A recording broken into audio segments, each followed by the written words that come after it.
नमस्कार फ्रेंड्स मु शक्ति आपण देखुंती नरसिंहा क्रिएशंस प्रेजेंट। तो फ्रेंड्स आज वीडियो रे वर्तमान बड़ मुख्य खबर उपर नजर पकाइबा जहाँकि आपण माने समस्ते जानि रखिबा निहाती दरकार। तेबे कोन रही आज वीडियो रे वर्तमान बड़ मुख्य खबर आपण माने जानिबा पई वीडियो को शेष पर्यंत देखंतु जहाँद्वारा कि आपण माने डिटेल्स इंफॉर्मेशन पाई परिबे। एवं फ्रेंड्स ता पूर्व ए वीडियो गोटे लाइक करंतु जदि पारुछंती आपनकर सांग साथी मानकु वीडियो को शेयर करनतु। जदि फ्रेंड्स आपण माने आमो चैनल ले नुआ ही वीडियो देखुछंती पूर्व केबे भी हमरो चैनल को सब्सक्राइब करनाती तबे निहाती चैनल को सब्सक्राइब करे सहित पाखे आस्तुवा बेल आइकन को बजाय रखतांतु। तो फ्रेंड्स नंबर 1 रही बांग्लादेश आड़कू महिला बंगोपसागर सुष्ट डिप्रेशन ओडिशा उपर टलिला विपद। बंगोपसागर सुष्ट लघुचाप डिप्रेशन में परिणत होगा सह पश्चिमबंग और बांग्लादेश आड़कू मुहाई। तेबे यह टिके दुर्बल हो पड़ू डीप डिप्रेशन रे परिणत होबार संभावना ह्रास पाई। तेबे आज सुधा यह पश्चिमबंगर सागर द्वीप और बांग्लादेश खेपुपड़ा अंचल मध्य स्थलभाग अतिक्रम करियो बोली भारतीय पाणीपाग विभाग पक्षरु कुआଯାଇଛି। आईएमडी पक्षरु ट्वीट करी कुआଯାଇଛି जे आज सकाळ 5:30 सुधा एही डिप्रेशन पारादीप ठारू 200 किलोमीटर पूर्व उत्तर पूर्व दिगरे पश्चिमबंगर सागर द्वीपठारू 60 किलोमीटर दक्षिण पूर्व दिगरे और खेपुपड़ा ठारू 210 दक्षिण और दक्षिण पश्चिम दिगरे रहिथिला। यह गत 6 घंटा हला घंटा प्रति 22 किलोमीटर बेगरे गति करुछि। यह पश्चिमबंग और बांग्लादेश आड़कू मुहाइथिबारु ओडिशा प्रति विपद आशंका दूर होइछि। तेबे आज उत्तर और उपकूल ओडिशार केतेक स्थान रे वर्षा होई पारे। मोटामोटी भाव राज्य में आज पानीपागर परिवर्तन आसबार संभावना रही। देखा परवर्ती खबर परदा पछरे मां को पूजा आज मंडप रे जगत जननी सप्तमी पूजा पीठे चली महाअष्टमी नीति। कोविड कटकणा रे श्रद्धालु को दर्शन मना। पूजा मंडप रे आरंभ होइछि मां को पूजा। आज मंडप गुड़िक मां को महासप्तमी नीति होइछि। गतकाली षष्ठी रे बिल्लो बरण पर आज होइछि महासप्तमी नीति। पीठ गुड़िक आज महाअष्टमी नीति होइछि। कोरोना कटकणा कारण एथर पूजा साधारण लोक दर्शन सुविधा नहीं। चलित वर्ष कोरोना कटकणा जो परदा पछरे पूजा पाउछंती मां दुर्गा। कोरोना संक्रमण भय प्रशासन जेतबेले कटकणा जारी होइतिला बोधहुए एही चित्र सेतबेले आकलन करा जाई पाई नथिला। एबे पूजा आरंभ होई जिवारु यह स्पष्ट होई जाईछि जे एथर पूजा मंडपर बाहरु परदा देखिबाकू मिलिछि। अर्थात केही देवींको दर्शन करिवे नहीं। कोरोना एभली एक मुहूर्त आनिबो बोधहुए यह केही भी भाबी नथिबे जेतबेले देवींको दर्शन भी होई परिबो नाही। किछि पूजा मंडप गुड़िकरे मांकर डिजिटल दर्शन व्यवस्था करा जाईछि। सेपटे अल्प संख्यक पूजारी एथर आयोजन हेउछि पूजा और नीति। देखिया परवर्ती खबर काया विस्तार करुछि डेंगू। गत 7 दिन रे प्राण हरैलेनी 13 जन। डेंगू भୟରେ गाँ छाड़ुछंती ग्रामवासी। उत्तर प्रदेश एटा गाँ रे व्यापिबार लागिछि डेंगू। कोरोना महामारी सह काया विस्तार करिबार लागिछि डेंगू रोग। जनक पर जणे डेंगू रोग रे पड़ी नयांत हेलेनी। गत 7 दिन मध्य प्राय 13 जन लोक प्राण हरैलेनी। एथिसहित शह शह लोक डेंगू रोग रे पीड़ित अछंती एवं आग्रा अलीगढ़ एटावा परी मेट्रोर बड़ बड़ डाक्तरखाना रे चिकित्सित होउछंती। डेंगू भୟରେ गाँ छाड़ुछंती ग्रामवासी। पूरा गाँ रे खेली जाइछि डेंगू आतंक। 12 रु अधिक परिवार गाँ छाड़ी पळैलेनी। कसुटी गाँ रे जनशून्य परिवेश, रास्ताघाट सुनसान। एही गाँर प्रत्येक परिवार डेंगू रे पीड़ित। कई सेमानको प्रियजन मृत्यु शोक प्रकाश करुवा बेले केतक डेंगू रोगरू मुक्ति पाइबाकू भगवान को निकट रे प्रार्थना करुछंती। गाँव में 13 जन प्राण हराइथिले सुधा स्वास्थ्य विभाग पक्षरु कौनसी पदक्षेप ग्रहण करा जाई नाही। केवल किछि बटिका बांटी निज कर्तव्य सारी देइछि स्वास्थ्य विभाग। जीवन रक्षा पाई ग्रामवासी वृंद जिला प्रशासन को अनुरोध करिसंती। अन्य पक्षरे ग्रामवासी अभियोग को खंडन करिछि स्वास्थ्य विभाग अधिकारी। से कहते डेंगू रोग आरंभ होगा पर स्वास्थ्य विभाग टीम एही ग्राम को निरंतर परिदर्शन करिसंती एवं घर घर बोली लोकों परीक्षा करुछि। देखा परवर्ती खबर राष्ट्रपति निर्वाचन आगरू ट्रम्प को बड़ घोषणा। सप्ताह भितर अमेरिका आनिबो कोरोना टीका।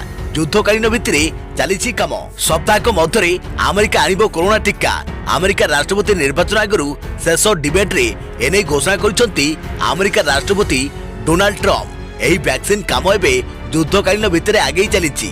अमेरिका सेना एही वैक्सीन वितरण काम करिबो। राष्ट्रपति निर्वाचन आगरू ट्रम्प और जो बिडेन को मध्य शेष डिबेट होइछि। एही समय कोरोना मुकाबला को नहीं अमेरिका राष्ट्रपति डोनाल्ड ट्रम्प को प्रथमे प्रश्न होइतिला।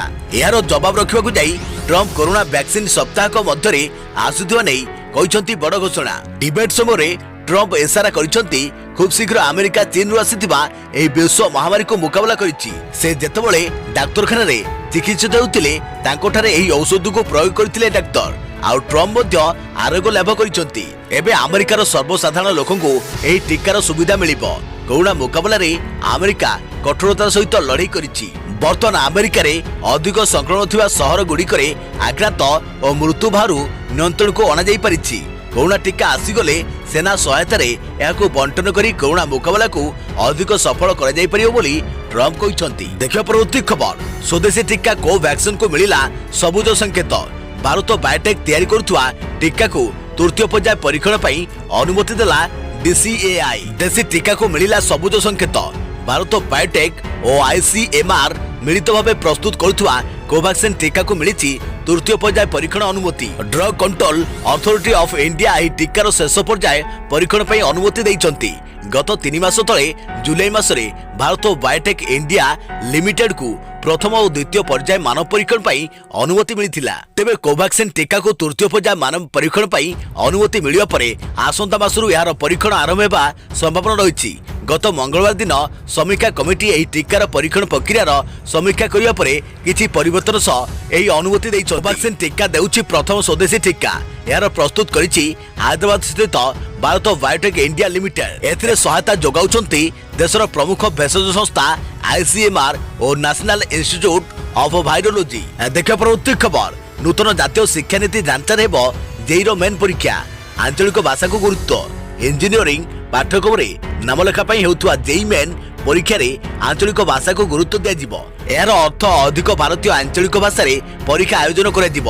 ଏଭଳି ସୂଚନା ଦେଇଛନ୍ତି କେନ୍ଦ୍ର ଶିକ୍ଷାମନ୍ତ୍ରୀ ରମେଶ ପୋଖରିଆଲ। ବିଦେଶରେ ପିସା ପରୀକ୍ଷା ଏକାଧିକ ମାତୃଭାଷାରେ ଆୟୋଜନ କରାଯାଉଥିବା ବେଳେ ଏଥିରେ ସଫଳତା ହାର ଅଧିକ ରହିଛି। ଏହାକୁ ନଜର ରଖି ସେହି ଶୈଳୀରେ ଜେଇ ମେନ୍ ପରୀକ୍ଷା ଏକାଧିକ ମାତୃଭାଷାରେ ଅନୁଷ୍ଠିତ କରାଯିବ ବୋଲି ପୋଖରିଆଲ କହିଛନ୍ତି। ଏହି ପ୍ରବେଶିକା ପରୀକ୍ଷା ତଦାରଖ କରୁଥିବା ଜେଇ ଅଧିକ ଯୁଗ୍ମ ନାମଲେଖା ବୋର୍ଡ ବା ଜେବି ବୈଠକରେ ଏ ସଂକ୍ରାନ୍ତରେ ଆଲୋଚନା କରି ନିଷ୍ପତ୍ତି ଗ୍ରହଣ କରାଯାଇଛି। ବିଶେଷ କରି ନୂତନ ଜାତୀୟ ଶିକ୍ଷାନୀତି NEP ଢାଞ୍ଚାରେ ଜେଇର ମେନ୍ ପରୀକ୍ଷା ପରିଚାଳନା କରାଯିବ। ଏହାଦ୍ୱାରା ପରୀକ୍ଷାର୍ଥୀମାନେ ଉତ୍ତମ ପ୍ରଦର୍ଶନ କରିପାରିବା ସହ ସଫଳତାର ଅଧିକ ରହିବେ ବୋଲି ଆଶା କରିଛନ୍ତି କେନ୍ଦ୍ର ଶିକ୍ଷାମନ୍ତ୍ରୀ। ସରକାର 22ଟି ଭାରତୀୟ ଭାଷାକୁ ବଳିଷ୍ଠ କରିବା ଓ ଛାତ୍ରଛାତ୍ରୀମାନେ ଯେମିତି ଅଧିକ ସଫଳତା ପାଇବେ ସେ ଉଦ୍ଦେଶ୍ୟରେ ଏଭଳି ନିଷ୍ପତ୍ତି ନିଆଯାଇଥିବା କଥା କହିଛନ୍ତି ପୋଖରିଆଲ। ଦେଖିବା ପରବର୍ତ୍ତୀ ଖବର, ରାସନ କାର୍ଡ ଆବେଦନଠୁ ଧାନ ସଂଗ୍ରହ ପଞ୍ଜୀକରଣ ଆରମ୍ଭ ହେଲା ଅନଲାଇନ ବ୍ୟବସ୍ଥା। କେତେ ଲୋକ ସାମିଲ ହେଲେ ମାସେ ଭିତରେ ଜଣାଇବାକୁ ମୁଖ୍ୟମନ୍ତ୍ରୀଙ୍କ ନିର୍ଦ୍ଦେଶ। ଖାଦ୍ୟ ଯୋଗାଣ ଓ ଖାଉଟି କଲ୍ୟାଣ ବିଭାଗ ପକ୍ଷରୁ 4ଟି ସେବା ପାଇଁ ଆରମ୍ଭ ହେଲା ଅନଲାଇନ ବ୍ୟବସ୍ଥା। ଏଣିକି ଧାନ ବିକ୍ରୟ ପାଇଁ ଚାଷୀଙ୍କ ପଞ୍ଜୀକରଣ, ରେସନ କାର୍ଡ ପାଇଁ ଆବେଦନ ଓ ସଂଶୋଧନ, ସୁଲଭ ମୂଲ୍ୟ ଦୋକାନ ପାଇଁ ଲାଇସେନ୍ସ ଫି ପ୍ରଦାନ ଏବଂ ସୁଲଭ ମୂଲ୍ୟ ଦୋକାନୀମାନଙ୍କ ଦ୍ୱାରା ଖାଦ୍ୟ ଶସ୍ୟର ମୂଲ୍ୟ ପ୍ରଦାନ ଅନଲାଇନରେ ହେବ। ଭିଡିଓ କନଫରେନ୍ସିଂ ଜରିଆରେ ଏହି କାର୍ଯ୍ୟର ଶୁଭାରମ୍ଭ କରିଛନ୍ତି ମୁଖ୍ୟମନ୍ତ୍ରୀ ନବୀନ ପଟ୍ଟନାୟକ। ଏହି ଅବସରରେ ମୁଖ୍ୟମନ୍ତ୍ରୀ କହିଛନ୍ତି ସାରା ଓଡ଼ିଶାର 3.5 କୋଟି ଲୋକ ସିଧାସଳଖ ଏହି ବିଭାଗ ସହିତ ଯୋଡ଼ି ହୋଇ ରହିଛନ୍ତି। ତେଣୁ ସାଧାରଣ ଲୋକ ପରିବର୍ତ୍ତନର ସୁଫଳ ଯେପରି ଠିକ୍ ଭାବରେ ପାଇପାରିବେ ସେଥିପାଇଁ ଅନଲାଇନ ବ୍ୟବସ୍ଥା କରାଯାଇଛି। ଏଣିକି ଲୋକମାନେ ଘରେ ବସି ଏହିସବୁ ସୁବିଧା ପାଇପାରିବେ। ଖାଦ୍ୟ ଯୋଗାଣ ଓ ଖାଉଟି କଲ୍ୟାଣ ମନ୍ତ୍ରୀ କହିଛନ୍ତି 5T ଅଧୀନରେ ବ୍ୟାପକ ପରିବର୍ତ୍ତନ ଆଣିବା ପାଇଁ ବିଭାଗ ପ୍ରତିଶ୍ରୁତିବଦ୍ଧ ହୋଇ କାର୍ଯ୍ୟ କରୁଛି। ଦେଖିବା ପରବର୍ତ୍ତୀ ଖବର, ନୟାପଲ୍ଲୀରୁ ଏୟାରପୋର୍ଟ ଗ୍ରୀନ୍ କରିଡର 8 ମିନିଟ୍ରେ ରୋଗୀ ପହଞ୍ଚିବେ ବିମାନ ବନ୍ଦର। ଅଧିକ ଚିକିତ୍ସା ପାଇଁ ଏୟାର ଆମ୍ବୁଲାନ୍ସରେ ଯିବେ ହାଇଦ୍ରାବାଦ। ନୟାପଲ୍ଲୀରୁ ଏୟାରପୋର୍ଟ ଗ୍ରୀନ୍ କରିଡର ମାତ୍ର 7ରୁ 8 ମିନିଟ୍ ମଧ୍ୟରେ ନୟାପଲ୍ଲୀର ଏକ ଘରୋଇ ଡାକ୍ତରଖାନାରୁ ନିଆଯିବ ଭୁବନେଶ୍ୱର ବିମାନ ବନ୍ଦର। ସେଠାରୁ ଏୟାର ଆମ୍ବୁଲାନ୍ସ ଜରିଆରେ ରୋଗୀଙ୍କୁ ନିଆଯିବ ହାଇଦ୍ରାବାଦର କିମ୍ସ ହସ୍ପିଟାଲ। ଗ୍ରୀନ୍ କରିଡର ପାଇଁ କମିଶନରେଟ ପୋଲିସ ସମସ୍ତ ବ୍ୟବସ୍ଥା କରିଛି। ନୟାପଲ୍ଲୀର ଡାକ୍ତରଖାନାରୁ ଏୟାରପୋର୍ଟ ଯାଏଁ ପୁରା ରୁଟ୍କୁ ଏହି ସମୟରେ କରାଯିବ ଟ୍ରାଫିକ୍ ଫ୍ରି। ପୁରୀ ଜିଲ୍ଲା ବ୍ରହ୍ମଗିରି ଅଞ୍ଚଳର ଅଭୟ ଜେନା କରୋନାରେ ଆକ୍ରାନ୍ତ ହୋଇ ଚିକିତ୍ସିତ ହେଉଥିଲେ। କରୋନାରୁ ସୁସ୍ଥ ହେବା ପରେ ତାଙ୍କର ଫୁସ୍ଫୁସ୍ ପୁରା ଖରାପ ହୋଇଯାଇଥିଲା। ଏହାପରେ ସରକାରଙ୍କ ସହାୟତାରେ ତାଙ୍କଠାରେ ସଫଳତାର ସହିତ କୃତ୍ରିମ ଫୁସ୍ଫୁସ୍ ପ୍ରତିରୋପଣ କରାଯାଇଛି। ଅଧିକ ଉନ୍ନତ ଚିକିତ୍ସା ପାଇଁ ତାଙ୍କୁ ହାଇଦ୍ରାବାଦ କିମ୍ସ ଡାକ୍ତରଖାନାକୁ ନିଆଯାଇଛି। ବର୍ତ୍ତମାନ ଲାଇଫ୍ ସପୋର୍ଟ ସିଷ୍ଟମରେ ତାଙ୍କୁ ରଖାଯାଇଛି। ତାଙ୍କର ଏକାଧିକ ଅଙ୍ଗ ଅଚଳ ରହିଛି। ହାଇଦ୍ରାବାଦରୁ ଆସିଥିବା ଓଡ଼ିଆ ଡାକ୍ତର ସମ୍ବିତ ସାହୁଙ୍କ ନେତୃତ୍ୱରେ 5 ଜଣିଆ ଟିମ୍ ଚିକିତ୍ସା ସୁବିଧା ପାଇଁ ଉପସ୍ଥିତ ରହିଛନ୍ତି। ଏହି ଟିମ୍ ରୋଗୀଙ୍କ ସହିତ ଯିବେ ହାଇଦ୍ରାବାଦ। ଗତ 19 ଦିନ ଧରି କରୋନା ସହିତ ଲଢ଼େଇ କରି ସୁସ୍ଥ ହୋଇ ଅଧିକ ଚିକିତ୍ସିତ ହେଉଛନ୍ତି ଅଭୟ ଜେନା। ଦେଖିବା ପରବର୍ତ୍ତୀ ଖବର, ବିହାର ନିର୍ବାଚନରେ ଆଜି ମୋଦି ଓ ରାହୁଲଙ୍କ ଏଣ୍ଟ୍ରି। 2 ହେଭି ୱେଟ୍ଙ୍କ ମାରାଥନ ପ୍ରଚାର। 3ଟି ସ୍ଥାନରେ ର୍ୟାଲି କରିବେ ମୋଦି। दुईटी स्थान में राहुल को प्रचार कार्यक्रम। बिहार निर्वाचन में आज हेब मोदी राहुल को एंट्री। प्रधानमंत्री नरेंद्र मोदी और कांग्रेस नेता राहुल गांधी आज प्रथम थर लगी बिहार प्रचार मैदान को ओह्लैबे। राज्य में प्रथम पर्याय निर्वाचन पर आउ 4 दिन बाकी थिबा बेले भोटरों निकट में पहुंचा प्रयास करेंगे यही बड़ नेता। बिहार में नीतीश कुमार को नारे एनडीए निर्वाचन लड़ुले भी मेंट एवं भी मुख्य प्रचारक होइचंती प्रधानमंत्री। राज्य में से आज 3टी रैली करेंगे। बीजेपी सभापति जेपी नाडा, आदित्यनाथ और राजनाथ सिंह को परे प्रचार मंग धरिबे मोदी सरकार। से प्राय डजनरु अधिक रैली को संबोधित करेंगे। से भली महामेंट पक्षरु कांग्रेस नेता राहुल गांधी तेजस्वी यादव आज रैली करेंगे। से 2टी रैली को संबोधित करेंगे। महामेंट में कांग्रेस द्वितीय बड़ दल भाव 70टी आसन में निर्वाचन लड़ुची। बिहार में 3टी पर्याय निर्वाचन होउची। प्रथम पर्याय भोट 28 अक्टोबर हेब। 3 और 7 नवेम्बर आउ 2टी पर्यायर भोट बढ़िबो। भोट गणति 10 नवेम्बर हेब। देखा प्रवृत्ति खबर। मद माफिया को मांस लांच मागिबार ऑडियो भाइराल पर एसआई निलंबित हेले नाउगा पुलिस एसआई विवेकानंद साहू। मद माफिया सह मधु चंद्रिकार सुजोग पाइबा परे जगतसिंहपुर एसपी तांको निलंबित करिसंती। निलंबित एसआई विवेकानंद साहू जणे मद माफिया सह फोन रे कथा हेउथार ऑडियो भाइराल हेबा परे तांको निलंबित करे जायछि। एही फोन कॉल रे से मद माफिया को चिकेन मागुथुआ बेले मद माफिया जनक बाबूंको पाई मन पसंदर फिश आनी देवार आश्वासन देउथुआ जणा पड़िछि। एभली ऑडियो भाइराल होइछि। अन्यपटे थाना भितरे एसआई जनक मद पिउथुआर फोटो भी भाइराल होइछि। एसआईको एसबु कारनामा पदारे पड़िबा परे जगतसिंहपुर एसपी तांको निलंबित करिसंती। कही रखुछु कि नाउगा थाना रे काम करथुआ एसआई विवेकानंद साहू नाम रे आगरु एभली अभियोग आसुतिला। पुलिस बाबू होइथुआरु एनै सीधा सड़क कही मुह न खोलुथुआ बेले एबे तांकर कारनामा हाटरे पड़ी दांडरे गळुछि। अन्यपटे चोरा मद कारबार को सारा राज्य में विरोध करा जाउथुआ बेले मद माफिया सह पुलिस एभली संपर्क को नहीं एबे सारा राज्य में चर्चा चली। देखा प्रवृत्ति खबर। विद्यालय एकत्रीकरण प्रक्रिया आरंभ। पंचायत को जीव बंद स्कूल कोठा। बंद स्कूल शिक्षक माने मुख्य स्कूल को हेबे बदली। पिला नथिबारु सरकारी स्कूल बंद करने को राज्य सरकार निष्पत्ति नहीं। 2018 प्रक्रिया चली एपर्यंत चूड़ांत रूप नहीं पारि नाही। स्कूल गुड़िक किभली मिश्रण करा बंद स्कूल बिल्डिंग कौन हेबो, पिलामानको सुरक्षा और सुविधा लगी किभली व्यवस्था हेबो। 2020-21 शिक्षा वर्ष आरंभ होइतवारु बंद हेबाकु थिबा स्कूल गुड़िक एथर नामलेखा हेबो कि नाही ताहाकु नै प्रधान शिक्षक प्रधान शिक्षयित्री द्वंद्व रहिसंती। एमितिकी अनेक विद्यालय रे नुआ पिलांको नामलेखा होई पारि नथिबा जणा पड़िबा परे विद्यालय और गणशिक्षा विभाग पक्षरु बंद स्कूल परिचालना नै रणनीति प्रस्तुत होइछि। पाखापाखि 20 रु कम पिला थिबा 14,000 विद्यालय बंद कर जाई ताहाकु स्थानीय अंचल मुख्य विद्यालय सहित मिसाई दिया जिबाकु प्रस्ताव रही। एकत्रीकरण हेबाकु थिबा स्कूल समस्त तथ्य मुख्य स्कूल सामिल हेबो। छात्र छात्री शिक्षक शिक्षयित्री तालिका बैंक अकाउंट तथ्य मुख्य स्कूल सामिल हेबो। पिलांको पाठपढ़ा और स्कूल परिचालना को सुरक्षित रखिबा पई पिलांको ट्रैकिंग कर जिवो। जिला शिक्षा अधिकारी डीओ ब्लॉक शिक्षा अधिकारी बीओ माने एसबु कामर तदारक करिवे। पिलांको नामलेखा सुरक्षित रखिबा पई सबु जिल्ला रे सचेतनता अभियान आरंभ हेबो। स्कूल बंद परवर्ती समय तथ्य जेपरि ठीक रुहे सेतिपई मुख्य स्कूल प्रधान शिक्षक शिक्षयित्री बंद स्कूल प्रधान शिक्षक और सीआरसी मिलित भाव योजना प्रस्तुत करिवे। मुख्य स्कूल प्रधान शिक्षक और सीआरसी उभय स्कूल समस्त छात्र छात्री तालिका प्रस्तुत करिवे। सीआरसी और प्रधान शिक्षक माने अभिभावक और स्कूल परिचालना कमिटी एसएमसी सदस्य को स्कूल बंद कारण मुख्य स्कूल सामिल होबार कारण पिला को मिलिबाकु थिबा सुविधा बाबद जणाइबे। बंद स्कूल अवस्थार संपत्ति यथा रेकर्ड स्टोर अकाउंट्स आदि मुख्य स्कूल को स्थानांतर हेबो। जदि एथिपाई कोनोसी अर्थ खर्च हुए तेबे ताहा कंपोजिट स्कूल ग्राउंड रु खर्च करे जिवो। स्थानांतर हेबा नै उभय स्कूल प्रधान शिक्षक डॉक्यूमेंट रे दस्तखत करी ताहाकु बीओ और डीओ को प्रदान करिवे। निष्पत्ति अनुसार बंद स्कूल स्थावर संपत्ति तथा बिल्डिंग गुड़िक पंचायत समिति अर्बन लोकल बॉडी को हस्तांतर कर हस्तांतर हेबा परे बंद स्कूल प्रधान शिक्षक प्रधान शिक्षयित्री एने बीओ और डीओ को रिपोर्ट देबे। स्कूल एकत्रीकरण परे एसएमसी पुनर्गठित हेबो। उभय स्कूल अभिभावकों को नहीं एसएमसी कर स्कूल खोलिबार 45 दिन मध्य एही कार्य शेष हेबो। एसबु कामर तदारक पिला और अभिभावकों को साहाय्य करिबा पई राज्य स्तर रे एक हेल्पलाइन नंबर रखा जिवो। बंद स्कूल छात्र छात्री जेपरि नियमित भाव स्कूल आसती से नहीं मुख्य स्कूल प्रधान शिक्षक तदारख करेंगे। यह प्रक्रिया सामिल थिबा पिलांक पुंखानुपुंख डाटाबेस बा तथ्य प्रस्तुत करा जाई ताहाकु राज्य स्तर में दाखल करे जिवो। मुख्य स्कूल कैंपस सौंदर्यीकरण सह भित्तिभूमि विकास उपरे सरकार गुरुत्व देइछंती। स्कूल हाथ को सफा सुतरा करिबा, स्कूल पाचेरी निर्माण, स्कूल कांथरे चित्र आंकिबा, पीवा पानी और शौचालय सुविधा करने को निष्पत्ति होइछि। पंचायती राज और पानीय जल जोगाण विभाग सहायता स्कूल गुड़िक एसबू सुविधा कर बीओ माने एही सबु कामर तदारख करिबे। बंद स्कूल समस्त शिक्षक मुख्य स्कूल को बदली हेबे। एने जदि कौनसी समस्या हुए तेबे बीओ और डीओ माने 7 दिन मध्य ए संपर्कित समस्यार समाधान करिबे। जदि स्कूल ठारू पिलांक घर अधिक दूर हो से क्षेत्र में छात्र छात्री को एस्कॉट अनाउंस मिलिबो। एही अनाउंस आर्थिक सहायता शिक्षाधिकार आईन अनुसार गोटे थर में पिला दिया स्थिर होइछि। देख परवर्ती खबर न्यूज रे खबर प्रसारण पर स्कूल लिविंग सर्टिफिकेट नीति रे परिवर्तन कले गणशिक्षा विभाग। एणिकी एसएलसी हजिले मिलिबो डुप्लिकेट सर्टिफिकेट। माध्यमिक शिक्षा निर्देशक को राज्य सरकार को निर्देश। न्यूज रो महाप्रभाव स्कूल लिविंग सर्टिफिकेट हजिगले एणिकी आउ छात्र छात्री को हैरान हेबाको पड़िबोनी।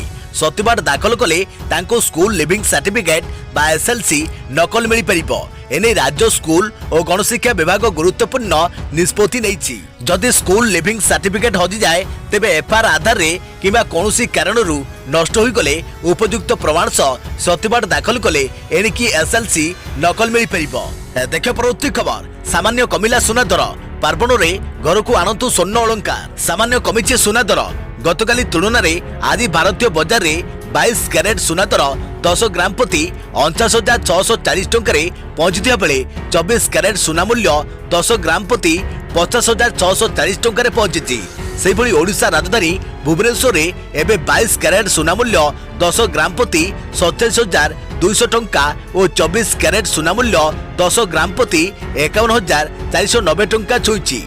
देशर प्रमुख सहर मानक भी सुना दर में किछिटा परिवर्तन आसी। मुंबई में 22 कैरेट और 24 कैरेट मूल्य 49,640 टंका और 50,640 टंका थिबा रेकर्ड होइथिबा बेले नुआ दिल्ली रे एही दर यथाक्रमे 49,310 टंका और 53,790 टंका रहिछि। दक्षिण भारतर प्रमुख सहर चेन्नई रे 22 कैरेट मूल्य 46,700 टंका थिबा बेले 24 कैरेट रे मूल्य 50,950 टंका थिबा रेकर्ड होइछि। पूर्व भारतर प्रमुख सहर कोलकाता रे यथाक्रमे 49,900 टंका और 51,400 टंका रहिछि। सेहिभଳି अन्यपटे रूपा दर किलो पिछा 62,000 टंका थिबा रेकर्ड होइछि। देख परवर्ती खबर बिहार निर्वाचन रे प्रसंग बनिला कोविड टीका। घोषणा पत्र जारी करी बीजेपी कहिला भोट देले मिलिबो टीका। विरोधी प्रश्न मागणा टीकारु वंचित हेबे कि अण बीजेपी शासित राज्य। बिहार निर्वाचन पई सरगरम होइछि राजनीति। बिहार रे मागणा कोरोना टीका देवा पई बीजेपी नुआ घोषणा पत्र जारी करिबा परे विवाद देखा दैछि। अर्थमंत्री निर्मला सीतारमण घोषणा पत्र जारी करी कहिसंती एनडीए क्षमता को आसिले समस्त को मागणा रे कोविड टीका दिया जिवो। एथिसो बीजेपी 19 लाख नियुक्ति देवा पई मध्य घोषणा पत्र जारी करिछि।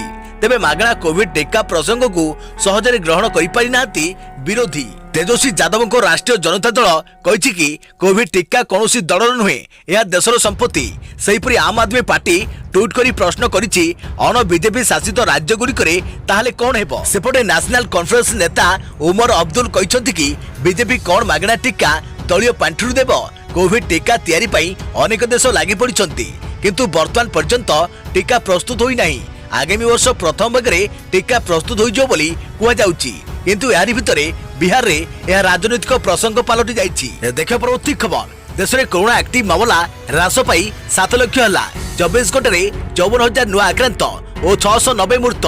आक्रांत अपेक्षा सुस्थ होउछंती अधिक रोगी। देश में कमुछि कोरोना संक्रमण। गत 24 घंटे सारा देश में 54,366 नुआ मामला सामना को आसी। याकु मिसाई देश में मोट कोरोना संक्रमण संख्या 77,61,312 को वृद्धि होइछि। सेहिपरि गत 24 घंटे 690 जनक कोरोना संक्रमण में मृत्यु होइछि। याकु मिसाई देश में मोट कोरोना संख्या 1,17,306 को वृद्धि होइछि। तेबे या मध्य देश में एक्टिव मामला संख्या 7 लाख तल को खसी आसी। देश में एबे एक्टिव मामला संख्या 6,95,509 रही। सेहिपरि देश में सुस्थ संख्या 69,48,497 को वृद्धि होइछि। गत किछि दिन हेब देश में कोरोना संक्रमण कमुथिबा बेले मृत संख्या कमिबा आश्वस्तिकर खबर होईछि। देखिया परवर्ती खबर, गत 24 घंटा मध्य राज्य में 1793 जन नूतन कोरोना आक्रांत चिन्हट, 18 मृत। राज्यवासी को आश्वस्ति, राज्य में क्रमागत भाव ह्रास पाइबार लगी कोरोना संक्रमित संख्या। गत 24 घंटा मध्य राज्य में 1793 जन नूतन कोरोना आक्रांत चिन्हट होती। 1031 जन क्वारंटाइन सेंटर थिबा बेले लोकल केस 762 रही। अन्यपटे राज्य में बढ़ुची कोरोना मृत्यु संख्या, आउ 18 मृत्यु सह 1200 टपिला संख्या।